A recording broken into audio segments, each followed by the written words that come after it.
Well, hello, Mr. Sherman. Welcome to Alpha Animation Club. Today we're in celebration of your accomplishments and your work, especially for the voice of Thomas the Tank Engine. We have a few Thank questions here from the students, but you. if you'd like to introduce yourself, I give the floor to you. Well, thank you very much, Michael. So, I'm a US actor who's moved over to London. I did that like 32 years ago. I started off probably a lot like a lot of you guys, loving animation. When I was a kid, my favorite was Tex Avery, Bugs Bunny, Warner Brothers. And I just loved it in the way that a lot of kids love animation, with all your heart. And you want to do the voices and it doesn't even seem quite real to you at first. Later on, I sort of started acting, um, kind of because I just needed something to do. I'd gotten to the age of being like 9 and needed some sort of activity. So my parents got me involved with sort of an after-school acting club. And very quickly, I was asked if I could audition for a play because there was a young boy. He was going through his bar mitzvah in the play, and it wasn't working out for the cast. So they asked me if I'd come in and audition. I got the part and I got the bug. But back into the sort of vein of what you guys are interested in. Um, Animation, acting for animation, you have to be so expressive with your voice, but you can't overact. You've got to hit it just right. Um, what got me interested in it was The Hitchhiker's Guide to the Galaxy. So when I was 10, I'd already done my first professional stage show. And I was listening to National Public Radio, and they started playing the original Hitchhiker's Guide to the Galaxy radio series. And it was just the most amazing thing to me. There was definitely some people playing different parts. And and it was so expansive. It could be anything. It blew the top of my head off. I was like, now that's something I would very much like to do. Um, I then started a performing arts high school. I grew up in St. Petersburg, Florida, and they have a performing arts high school there, the Pinellas County Center for the Arts. And then I was lucky enough to be able to go to university and train at university, and that's where I got my BFA at SMU. Um, Shortly after I graduated, my girlfriend and we wanted to have a little European vacation adventure. It was just shortly after the Berlin Wall had come down and Eastern Europe was opening up, so we were going to go over there. That was the plan. But her dad lived here in London. And so we were going to have a bit of an extended stay in London. And in that little time, I I won the lottery. I'm I met a group of guys who had just started a games company, and they were looking for a writer, somebody who knew computers, and I'd run the Mac lab at university, and knew games, and I'd been a Dungeons and Dragons player since 1980. So I kind of understood the firmament of games, but I also had this grounding in voice. So they applied for me, and I got my writer's residency over here, and that sort of got the ball rolling for my career in London. Um, it was it was a few years later. I got out of the business.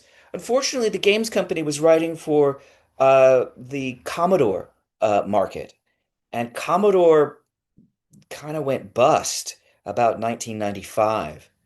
They didn't have the resources to carry on, and port over to another platform. So it was over, and I've been sort of working in the industry for quite a long time. So I decided to become a graphic designer and try to see what it was like on the other side of the world, you know? I did that for about 5 years, and I decided I wanted to go back into the business. It was a few years after that that the audition for Thomas came up. And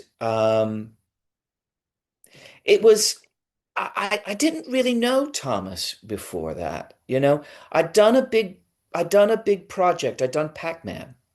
And so I'd established a little bit of a name for myself, but I really hadn't done anything as big as Thomas, and I didn't know the project very well, as I said before I started it. So I had no idea the impact that it was going to have. Um, yeah. And it was a great 6 years. It was a great 6 years. Um, Came to an end. I've been doing lots of different stuff since then. Lots of games, little bits of animation here and there. Uh, a fun French series where I played a big barbarian. Um, the last few years, Pac-Man has started up again, and I've been directing. I directed my first game about 15 years ago, but it's never been sort of a steady big part of what I do. Basically, when I was asked, I would be happy to do it, but I wasn't pursuing it very much. And then I got asked to do this game that I've been working on for the last 3 years called Wizardry Variants Daphne, which is a Japanese game, Dungeons and Dragons dungeon crawler party management game. Um, it's it's kind of interesting on a couple of different levels. The first is that it's the Japanese vision of what European adventures in a fantasy setting are like. So it's subtly different from the things that we would recognize with like Lord of the Rings. And yet it's definitely part of that genre. Um, it's also fun in that they're very interested. The production company is recording in Japanese and English at the same time. We're trying to keep them very similar, but sometimes there are things that work better in one language in a certain way than another. But what's fun about it is that they're trying to avoid the player looking at all of these graphs and charts. What they want is to be able to listen and hear how the party is being managed and how well the player is doing this party management. So if, say, you're not getting a chance to rest, the the elf might start complaining or might lose focus and start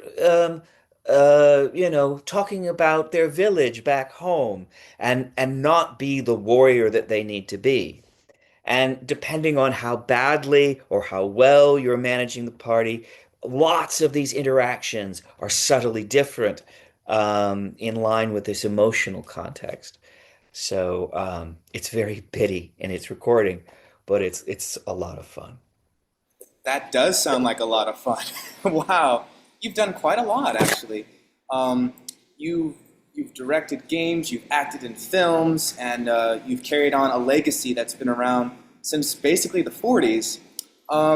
So, if, to talk about your acting life, what is your favorite thing about acting? Um, Being an actor is a lot like being a sports person. Sometimes you're given a task, you're given a role, and you need to present that, and it seems all very straightforward, but it doesn't effervesce, it doesn't lift in that way that you know that sometimes you're capable of. And that's why it's like sports. Sometimes that goal is wide open and you can kick the ball and it goes just off. It just doesn't go in. And sometimes you've got everything in front of you, every possible blocking person that you could imagine, and you still kick it in. It's it has a feeling of being connected to the universe. When you're doing it right, you are in a flow state, and those are really quite wonderful. Um, if you've ever gotten into something and really lost yourself in it, that hyper focus kind of thing, that's that feeling. It's almost timeless when you're doing it right. That's awesome. A lot of questions I get, and I know a lot of people are curious. What was it like working with Marvel on Captain America? Well, it was so new. I mean, it was only really like the second Marvel movie, in its sort of new iteration. People at that point didn't know it was going to be what it was going to be. They had hopes. Um, it was a fantastic experience, but I wasn't prepared. So being a film actor and being a voice actor are very different. In that, as a voice actor, things are very quick. You might go through 30 pages of dialogue in an hour. You might play three different characters. You might you might you might do a full production in a day, and that's going to be animated over the course of the next couple of years by the animators as an actor. But when you go on to film, everything is completely different in terms of pace. If they get 30 seconds of completed film that's going to be on the screen done in a day, that's a success. So, and there's all these different moving parts. So, as an actor, you might end up being stuck for several days, unable to actually do anything, which is what happened to me on the first week of production. So I'm in, the suit with the hair and everything, and I'm ready. And they say they'll probably need you in about 3 hours, so just relax. So the 3 hours comes, I knock on the door. I'm all ready, I'm all hyped up, ready to go. Sorry, there's been a delay. I'll probably need you in about 3 hours. 3 hours comes and goes. Knock, knock, knock. This went on for a week.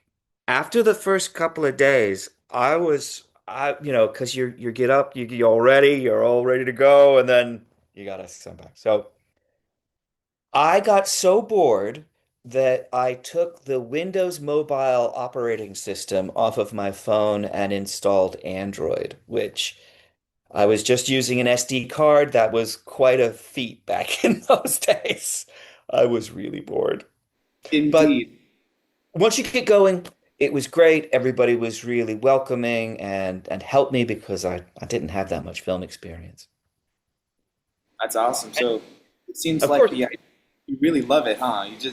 It's part of who you are, and we have some actors in this room. I think that they'll take that to heart for sure. And then also for the acting career, what was it like knowing Mr. Roberto from Life is Beautiful? oh wow. Oh, okay. That was a really interesting experience. He was very generous. I will say that. I had just a what they call a cough and a spit, a brief moment in the film. And for that, they flew us down to Gafsa, which is in southern Tunisia, and dressed this town to look like Fallujah. Um, and he's doing this kind of clowning, very, very light thing. And it's all helicopters and Humvees, and I'm all in military kit with a big gun. Goodness, yes, he was lovely. He took time with everybody on set. Um, Conditions were a bit harsh because it was very, very hot. And we were filming in the middle of the day. Um, but it was an amazing experience. and even got to go to Carthage afterwards. Well, that's wonderful. How exciting. The life of a filmmaker sure is exciting because you get to create your own reality. You get to, somebody wise once told me that if you're a filmmaker, you get to make your own world and you get to be in control, or you get to see somebody's vision. And has playing Thomas the Train made you see the world differently? Like now that you see the lens of Thomas the Tank Engine, playing him, embodying that character, and many believe that you are the definitive voice for the character, and I believe that as well. So how does playing a character as innocent and as adventurous kind of affect you as a person? Well, it was awfully nice to come out of those sessions, I'll tell you, because you get into the headspace. Um, it also really helped that I was playing Percy at the same time because I felt like their relationship kind of grounded the performance. I I really, really liked how nice he was, how he would try, it was almost that he was he's trying so much that he would get things wrong, and I kind of identified with that. He was very sweet. That's awesome. Wow. So do you have a favorite? Many people are wondering, do you have a favorite Thomas, not episode, but film? Day of the Diesels is very highly rated. Tale of the Brave is very, very highly rated. Do you have a personal favorite? I liked Day of the Diesels. I liked it was a bit edgy, I thought, for the audience, because there was some real peril in there. But what I liked about it was Percy. I thought his journey in that was really kind of great. Um, you know, Thomas Thomas as as the star, they tend not to have as much growth. You know what I mean? Each episode had a little bit of growth, but he didn't have that big distance to travel that Percy does, because he's always in that position of being the younger brother who's looking up. Do you think you could talk as Thomas and Percy for us? Sure. Hello, Percy. How are you doing today? I'm great, Thomas. Goodness, look at all those people who are come to see us. Yes, it's kind of embarrassing, isn't it? Oh, a little bit. Is that Wow. creepy?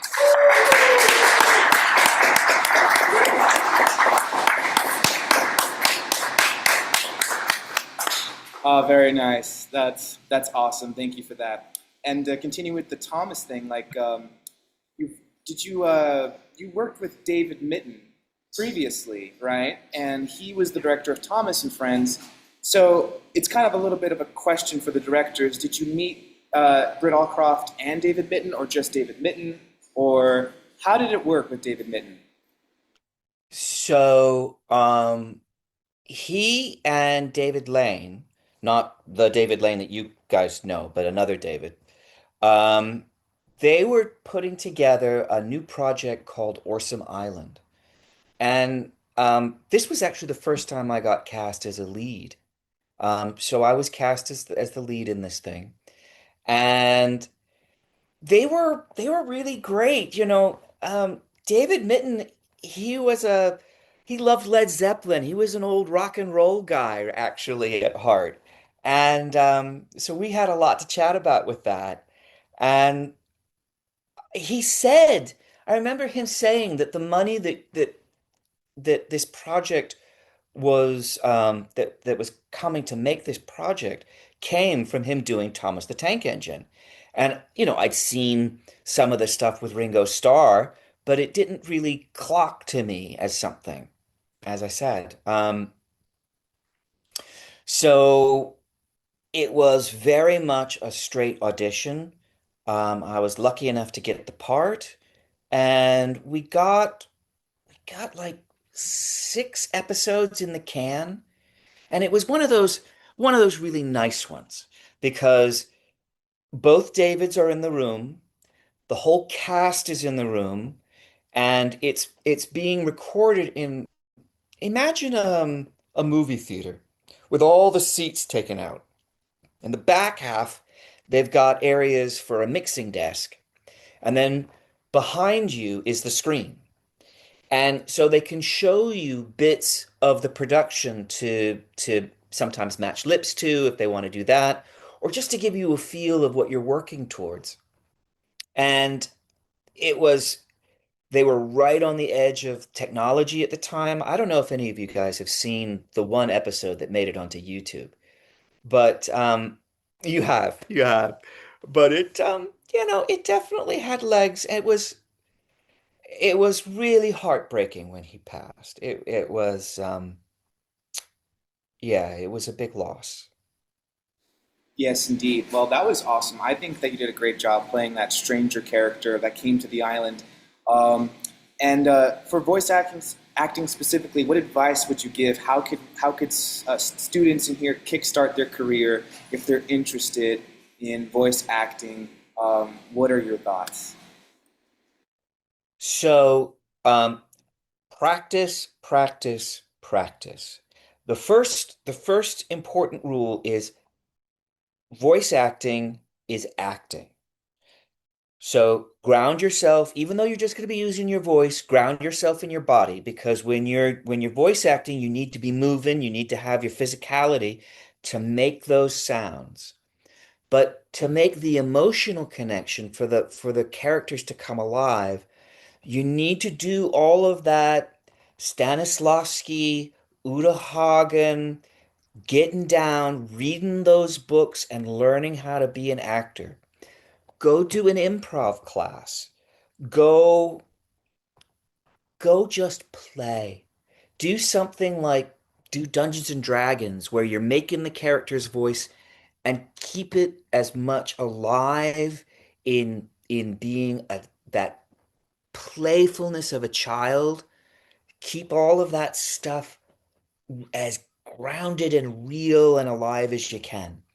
Because when you're 14, everything in the whole world is trying to shut down your childlike wonder. And that's exactly what you're going to need to be an actor. So play.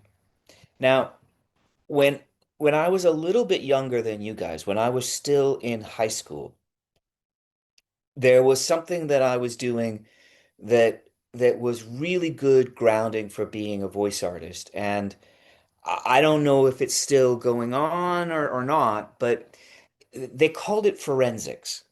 And you could do dramatic interp or original oratory. But what this did was it gave you a chance to be in front of an audience and doing all the characters and working with text as well, being able to sight read. That's another really important skill that I would say for you guys to work on. Sight reading, being able to pick up a text and read it out. Read it out loud. Read it out quiet. Read it out so each one of those characters is differentiated and comes alive. And that means that they not just have a different vocal quality, but they have a different spirit. Well said. Very well said. I would definitely agree with that, and I see some people are taking notes. Now I would like to see if anybody has a question. If you'd like to raise your hand and come up here because the microphone can only reach in this range. So, would anybody like to ask a question? Yes, come up, sir. We have a question here for you, Mr. Sherman. You speak right here, over here. Over here. Over here. All right, go ahead. What is your question, sir? Am I on? Am I up there? Yes, you are. Oh, hey, hi. Hello. Hey, I love your work, and yeah, I've been watching Thomas since my kid's been 4 years old. I'm a huge fan now, and it's wonderful. You had so many great narrators, from my generation. Ringo Starr, George Carlin. Was it Michael Brandon? Was he a narrator also? And you knew Michael Brandon as well, right, Mr. Yes, Sherman? yes. I, I I um I just saw Michael a couple of weeks ago. Oh, really? I worked with Michael Brandon yeah, back in the '80s on a show. Yeah, way back. Yeah, he was the director back then. Oh, right. Oh, Yeah, wow. director of some show called Monsters. Yeah, we way back when. It was an editorial. But did you meet all of them? Carlin, Ringo Starr, Brand, all the narrators? Oh, no, no, no, no. It's almost sort of generational the way that the production went.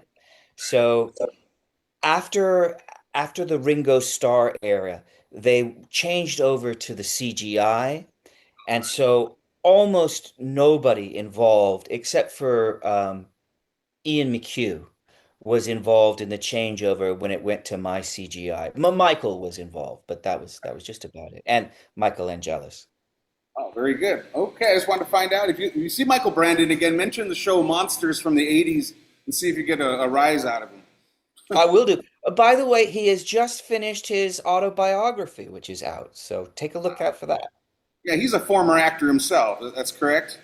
Oh, not former. He's still acting. Still acting very good. Okay. Well, hey, nice talking to you. I'll let other people come up. Take care. Take care. Awesome. Thank you for your question, sir. All right.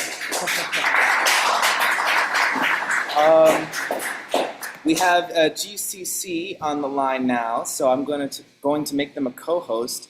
Whilst I do that, could you talk about how surreal it was to work with Michael Brandon on Thomas and Captain America? Yes, that was a surprise. Goodness. We got to know each other. The recordings weren't happening simultaneously with Michael. Um, the rest of the cast would record in the first season all at the same time in the same room. But Michael, he was doing his thing separately. But we got a chance to meet each other. We went out for a couple of dinners. And then, lo and behold, turn up on set for Captain America, and there he is. They didn't know that we were doing Thomas at the same time. It was all a big serendipitous happy accident.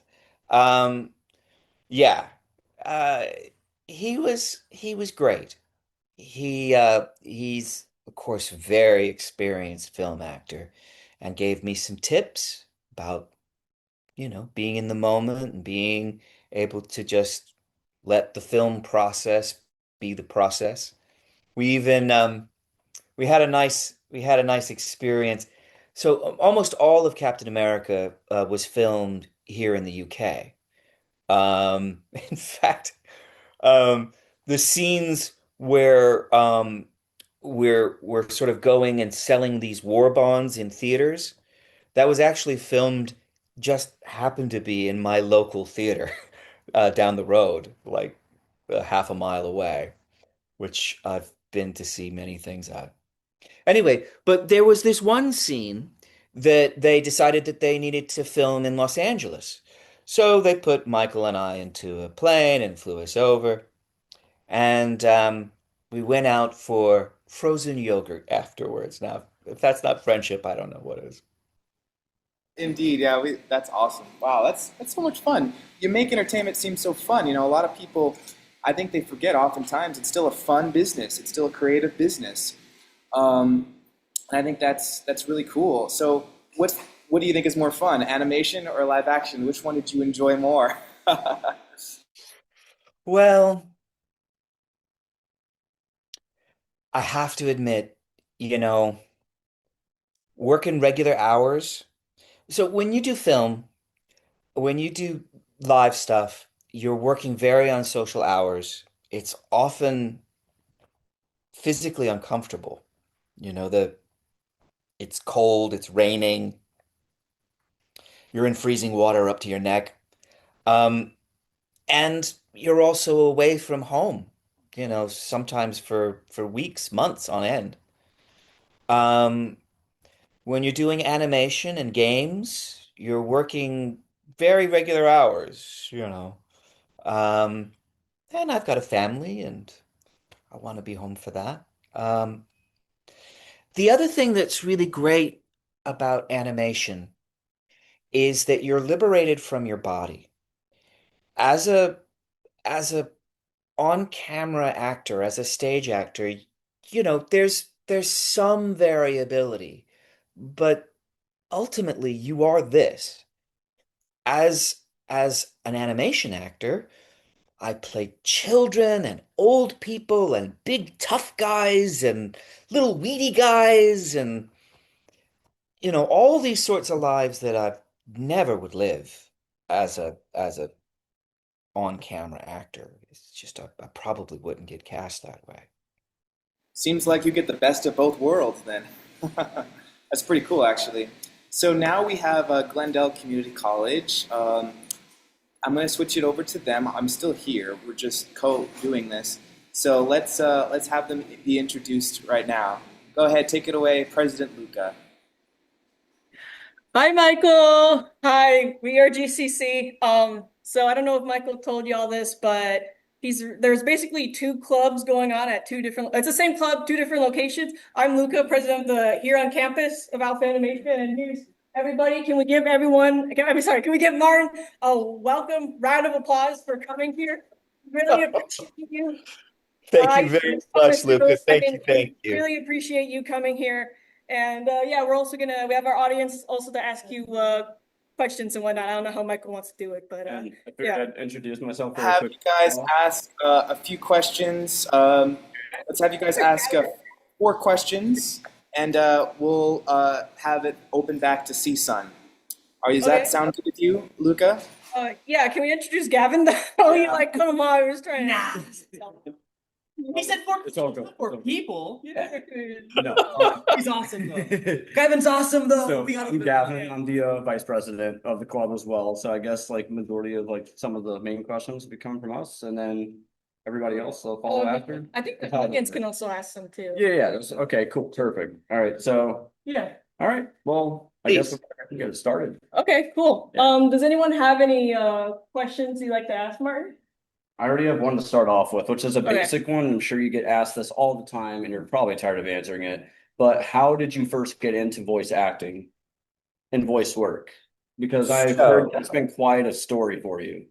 Yes. Voice acting specifically started up over here. So I'm in the UK. I got hired by a games company, and they were producing a project called Simon the Sorcerer 2. And they had these American parts and they just didn't have the people at the time or the budget, so they asked me to come in and do a couple.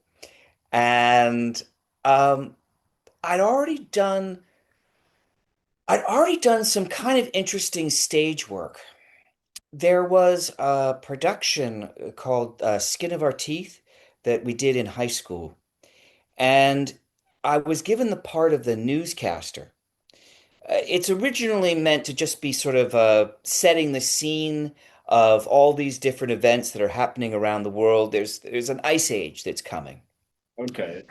and as opposed to just reading it straight, I asked the director if I could do it as news reports from around the world, which meant that we were messing with the text a little bit.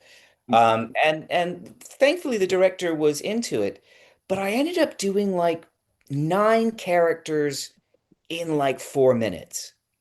Wow. And it felt good, you know? Yeah. It felt like something was really keying in. I'd done some other work about dramatic interp where you play lots of different characters, but it was keying into this thing that I really loved with the Hitchhiker's Guide to the Galaxy radio play. This idea of being free from your body. Right. Right. And that's honestly doesn't really surprise me so much knowing you did that many voices within that short period of time because I actually found out only a couple of years ago that you voiced both Percy and Thomas in the show. And the funny thing is like whenever I'm actually watching, I can tell once being told, but I can't tell when I'm not thinking about it whatsoever. So you definitely have a skill for being able to like you have a wide range. So I'm sure that's probably it had to be one of the main things that got you in the door, for sure. There is a there is a budgetary element that goes along with this. So most of the time in video games, and animation. They're looking for people who can do multi-voice because it's just cheaper than, one voice, one actor, one fee, one voice, one actor, multiple voices, one fee. Exactly. That's wonderful. Do we have another question from maybe a Keith? I see a Keith there. A Yeah, I Keith, was do you have gonna a say, question? Chief, you seem very enthused. So if you have a question, you know. I don't have anything that I feel would be monumental enough to ask. Okay, well, I still How about something you have non-monumental, something I know. small? something small. There you go. Okay. There you Like a go. small Sure. engine. I know Ringo Starr was originally one of the narrators, right? Did you ever meet him by any chance? No, Oh, I've never met a Beatle. oh. There you go. Isn't Well, that how a come was shame? that? Just in different rooms or? Well, he had left the show by the time I joined. Oh, I Michael Brandon and Michael Angelis were the narrators at the time that I joined. Oh, interesting. That's very cool though, regardless. I never knew that until like way later that he was on that. So Yeah. yeah. Cool. All right. Does anyone else have any questions? I could have one. Pardon? Not a question, but I just want to tell. Okay, they would like to make a comment. Go ahead. Just want to tell you that you brought lots of joy to my son when he was young. So thank you for that.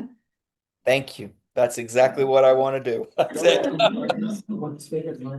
anybody else have any questions? But what do you? Any final thoughts? Okay, we got one more question. Huh? Yes, one more question. Guys, can y'all like keep space for him? I kind of have one that I wanted. Oh, I guess if you were to start all over again, square one, and go back and tell yourself, your young self, what would you tell yourself? What would you have maybe done differently if you were to do it all again?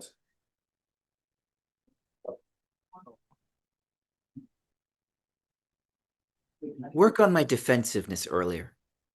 Yeah, Try to that part of me that wants to eschew criticism and wants to defend myself. Work on that earlier. I I like that. think Yeah, if there's anything that's gotten in my way in my life, it's been me. it's been you. Thank you. Yeah, that's good advice. Wonderful. That's really great advice. Um, we have people on Zoom, but we're not going to see them. I will pick two questions from the chat that are worthy of your of your answer, sir. We have a few engineer students. Could we talk about your bioengineer career just for a little bit? We'll go a little bit, talk about, just to give us a little summary of what you do, because I also advertise this event to the CSUN Bioengineering department. And we have, I think, a couple students in bioengineering, and a few advisors also just popped their head in. So if you would like to share, I give the floor to you.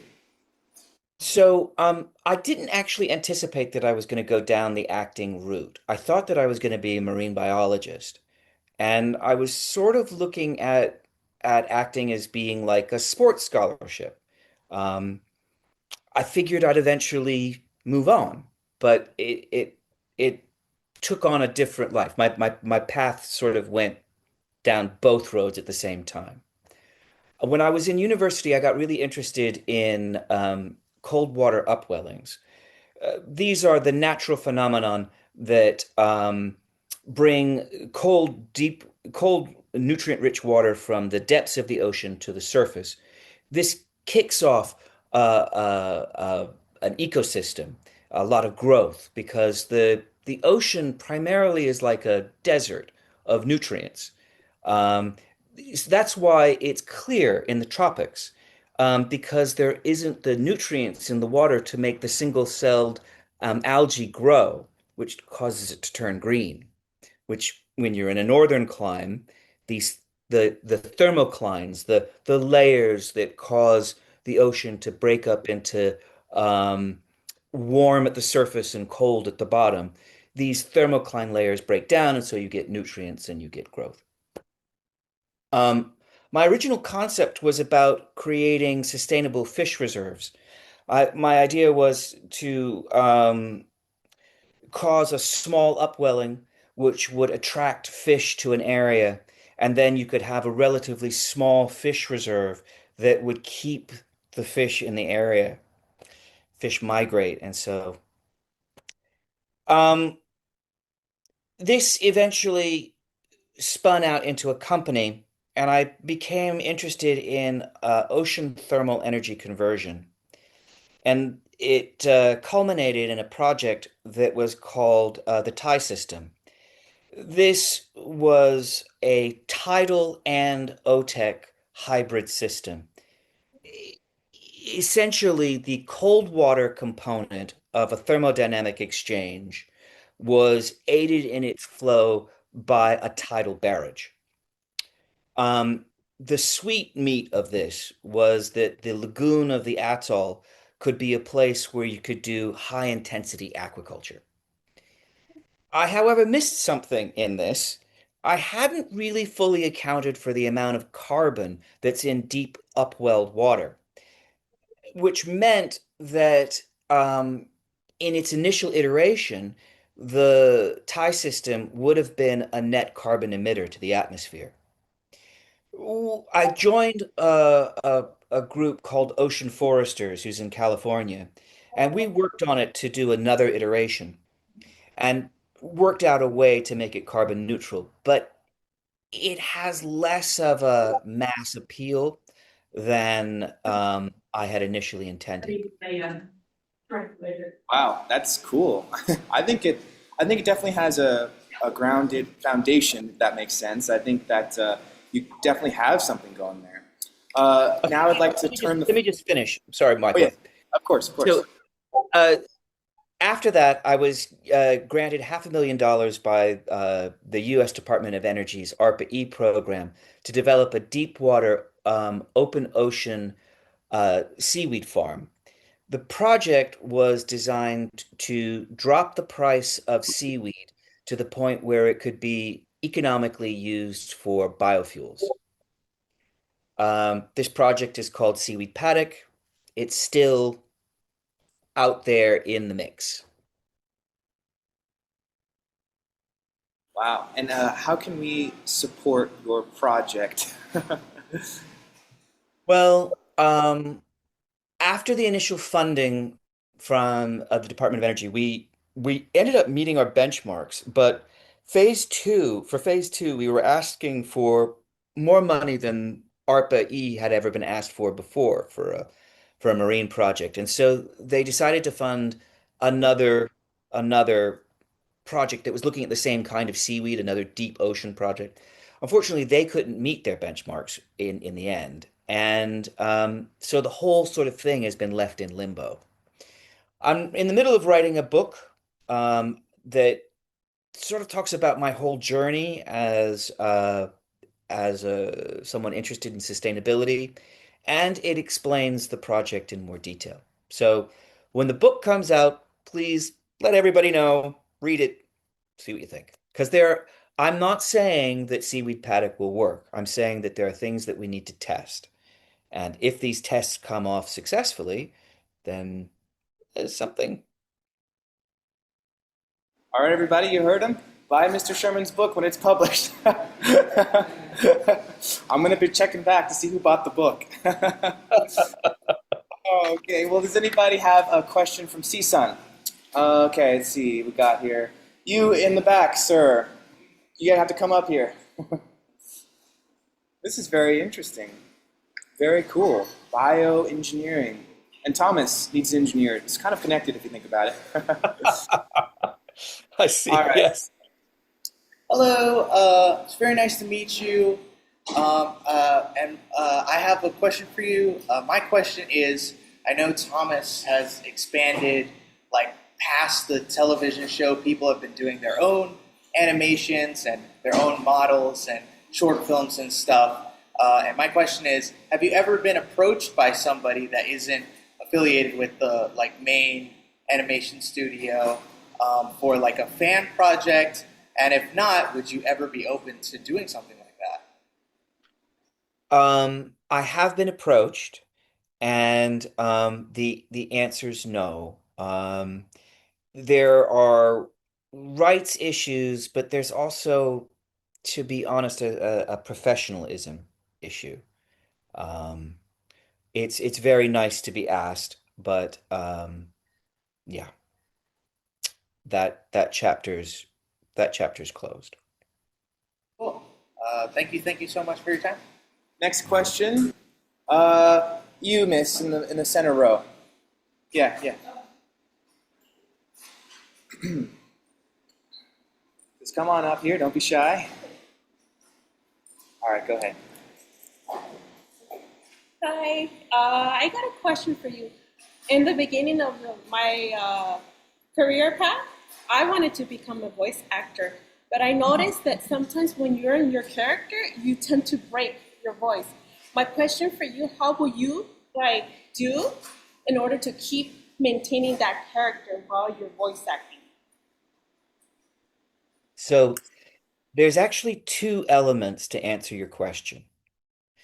The first has to do with being physically strong, and that is about doing vocal warm-ups, doing exercises, practicing reading aloud, because that can actually become quite tiring. Um, there's also things that I don't do. So as much as I would love to shout and scream during, you know, the World Cup, I just can't. I have to let my friends do that because I'm trying to keep this clear. The other element has to do with keeping the character clear in your head. Some actors see the character, some hear the character. You know that you've nailed it when you can sort of imagine what that person's going to be saying, even if you don't quite have the lines. Um, some people refer to this as inhabiting the character, but the clearer you can make these visualizations, audioizations, I'm not sure what you would call them if you're hearing it. Um, but the clearer that you can make that, actually, the easier the job is going to be because then you're following as opposed to leading. Thank you. Thank you for your question. Thank you. I'm going to pick one question from the chat and then one last question, and then could we get a group photo with you, Mr. Sherman? Sure. All right, cool. Let's see what we have here. Are you able to look at the chat, Mr. Sherman? Yes. Here we go. Okay. You can pick any question you'd like. Okay. Goodness, there's a bunch. All right. Uh, Mason says, "All right, here it is, Mr. Gordon. My question is, what was it like working on Thomas and Friends generally? And I also appreciate you making my child complete in your time. Thank you. Thank you very much, Mason." Um, it was very different between the first season and the following seasons.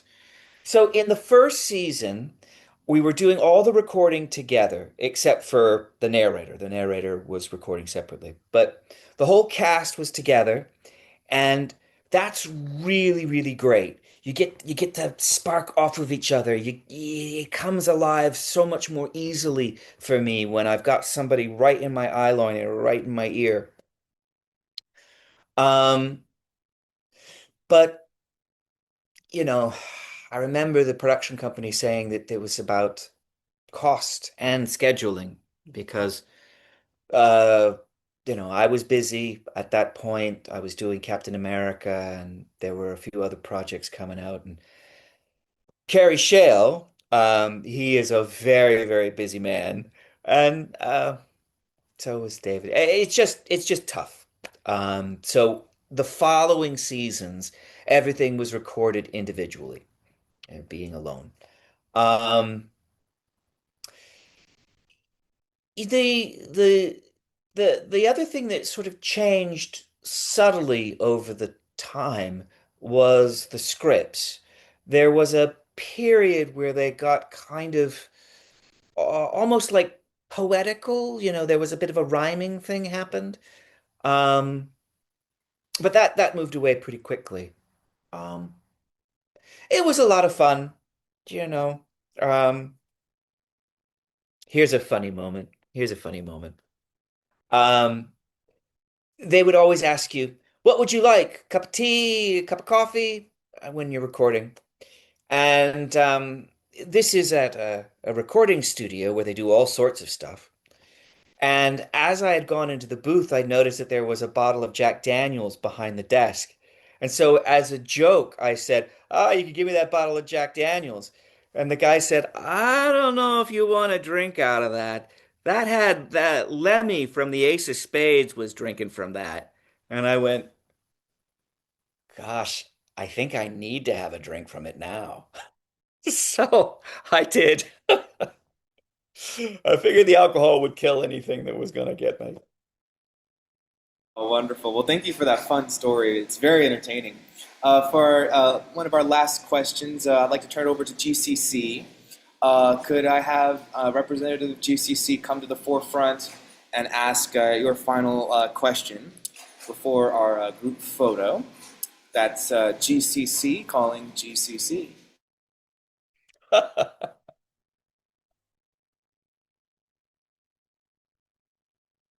Unmute yourself. All right, here we are. We're back. All right. Let's see. Yeah, you got it? Okay. Yeah, I got it. I got it. Sorry, just took a little minute, some technical difficulties there. But remind me because I'm still setting up at the moment. So we're at the point of everyone else asking questions. You can. What? What am I doing? Yeah, Gavin, I told you, you're supposed to get somebody from the audience to ask a question. Oh. So this is you guys' chance, okay? Yeah. Does anyone have any questions? Even comments? Don't be afraid, okay? Just even if it's stupid, there are no stupid questions. Can I ask a question for Brad? Of course, of course. Okay, we got this guy. All right, come on up. Hello. So, this is a question coming from a friend of mine, and he said, did he know he was going to inspire many kids to be a train fan? No, I really had no idea. It's very touching to get all of this lovely feedback from everybody. Um, it's really, as an entertainer, all you want to do is make people happy and make people smile. And I'm really glad that I've gotten the chance to do that. It's Thank you very wonderful. much. Thank you Oh, for wait. your question. And then, before we get a group photo, could you give us some words of wisdom in the voice of Thomas the Tank Engine? Anything you'd like to say, and take your time. Sometimes things are going to be hard, but never give up, always be kind, and try to stay creative. You've got the answers.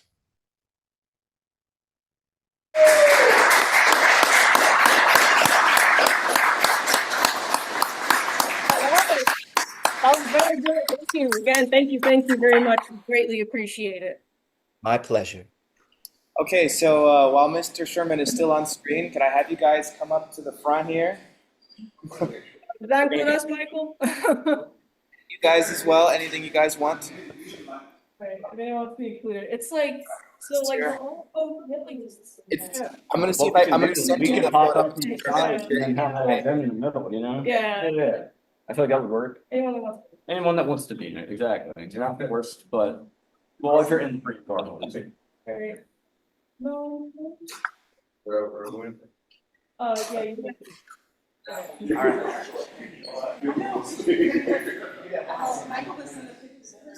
you can. Make some space. Yeah, I know. You can have their. All right. Gavin. All right, we're almost ready. I'm gonna count down. All right. Can you see Mr. Sherman on the screen? I'm trying to get it. Oh, wait. Wait a minute. Wait, they're facing that way. I was like, I thought we were gonna take like a screenshot. It's blurry. What the? So, That's insane.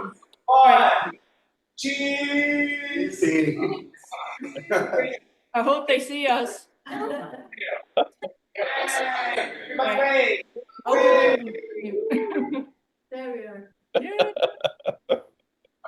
3, 2, 1, and applause.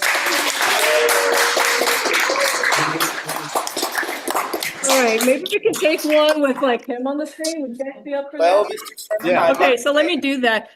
Michael, if you don't mind, we're gonna take another photo. Okay, let's have GCC do the same with thing. us. Is that okay? Yeah, Okay. if that's all right, sir. So let me try to like pin him, or how's that work? I think I pin and then I like swap on here. Not wrong. Yeah, I think that's how we do that. Okay, all right, all right, everybody, we're gonna do one where he's on the screen, like what they did. You gotta stand up now. You gotta stand up. No, I stand up, and we need someone to take a photo. Oh, yeah, that's right. Sure. You gonna do it, Chief? Okay, thanks. I can do All right. Well, once again, we thank you very much. Word. Okay, cool. Yeah. All right, awesome. Feel free to do a poke, sir. We love it. All right, thanks, Ryan. All right, everybody, 3, 2, 1. Just take one more to see. All right, 3, 2, 1. Got it? I love you, Ryan. Everyone's face. Yeah, no worries, Ryan. All right, we got it. Thank you. Thank you. nice. All right, thank you, Mr. Sherman. We are really appreciative. Thank you so much for our childhood. Seriously. Thank you. My Thank you so much. Come again. You're always invited again at Alpha Animation. Seriously. Thank you very much. You guys have a lovely day. You too. Yeah. Yeah. I know. Thank you. Thank you so much for your time. We really appreciate the insight. Thank you. My pleasure. Good luck to you. Good luck to you all.